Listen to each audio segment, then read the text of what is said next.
law enforcement, first responders, we all know that the safest thing to do is to stay home. And that is what we're asking folks to do right now. We're at a moment of life safety, and what we need the community to do is to stay where they are.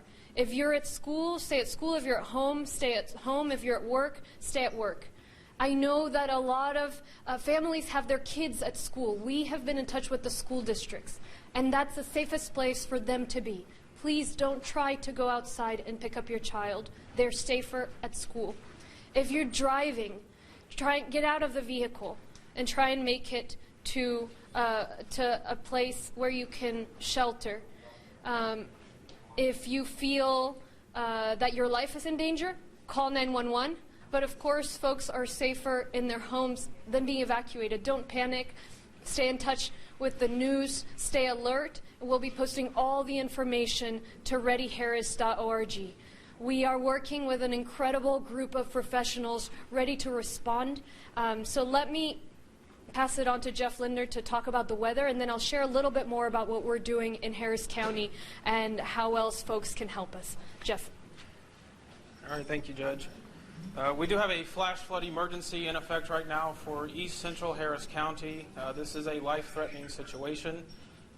We are asking people to shelter in place, do not travel. I will repeat what the judge said. If you are in a vehicle and you encounter high water, you must get out of that vehicle as quickly as you possibly can. At this point, we are recommending do not go into any underpasses or any low water areas. All of those right now are extremely dangerous. We are seeing rainfall rates of 4 to 6 inches per hour across the central portions of Harris County. We had a rainfall rate in the Greenspoint area of 6.5 inches in 1 hour. We know we are getting structure flooding from the roadway street systems being completely overwhelmed, and we now have some of our watersheds that we are watching also. The West Fork of the San Jacinto River is rising very rapidly. This is at US 59.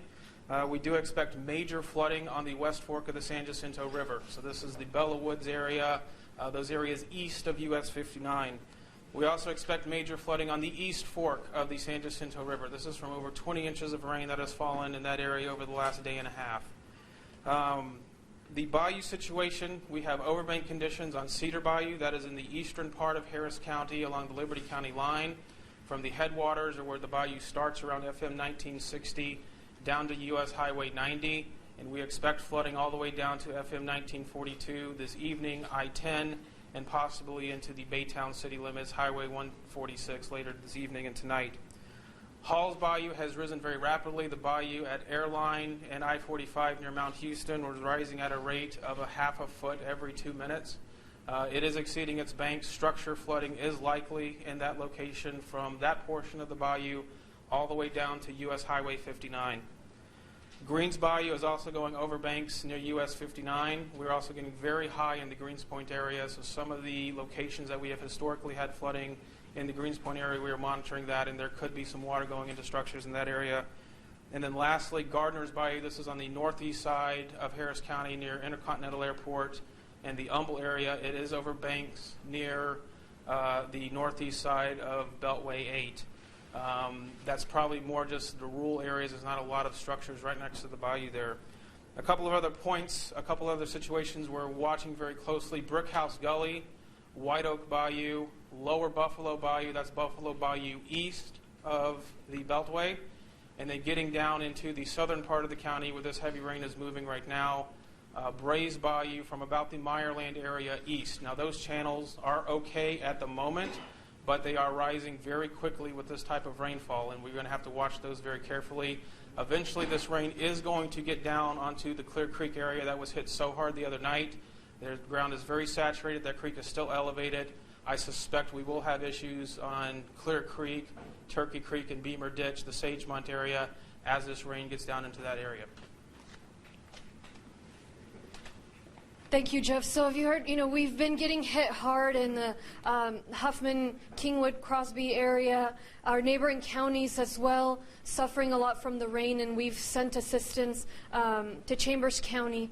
Now we're seeing this moving slowly south-southwest. which means an impact to the bayous Jeff mentioned and the creeks, greens, halls, possibly hunting, which we're watching very closely. We have assets pre-deployed, ready to respond. We're responding to calls as they come in. We'll be assessing, depending on the calls, whether there's a need for shelters.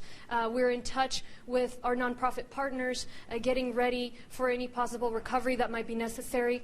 Right now, it's about life safety, and so I want to remind folks, you've got dozens of incredibly experienced, dedicated people that have been here for days and will continue to be here until we're done with this incident.